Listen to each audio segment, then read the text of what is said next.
కేవలం అదొక్క కారణమేనా, ఇంక మరే కారణమేనా? ఇంతకంటే పెద్ద కారణాలు కావాలా మీకు? ఎందుకంటే ఏం కారణం ఎక్స్పెక్ట్ చేస్తారు చెప్పండి మీరు?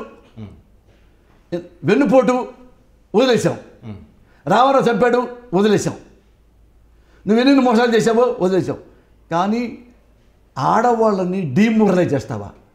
అంత పెద్ద స్థానంలో ఉండి వాళ్ళతో క్షమించమని చెప్పొద్దు, చిరంజీవి గారి కాళ్ళు పట్టించొద్దు. వచ్చి మీ ఇంట్లో ఆడవాళ్ళు ఉన్నారుగా, మీ ఇంట్లో ఆడవాళ్ళని కామెంట్ చేస్తే ఏదో వంకతో నువ్వు తట్టుకుంటావా?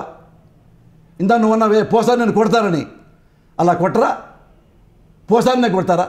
పోసాన్ని ఎప్పుడు ఎదుటి ఇంట్లో ఆడవాళ్ళని డీమోరలైజ్ చేయడం అన్నావే. నిన్నాను నన్ను ఎందుకు కొడతారు శ్రీనివాస్ అన్న చూడు, ఇట్లాంటి లంగా పనులు నేను ఎప్పుడు చేయను.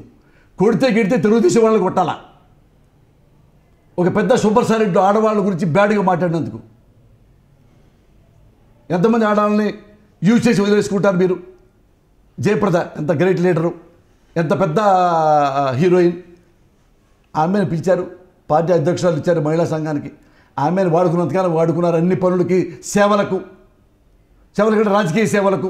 ఓకే, ఎందుకు తిరిగింది?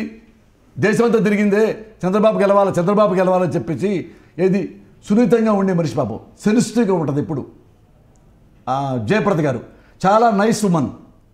అలాంటి ఆమెని అన్ని సంవత్సరాలు సర్వీస్ తీసుకొని ఆమెను మెడబెట్టి బయటికి నెట్టేశారు. Please subscribe New Waves.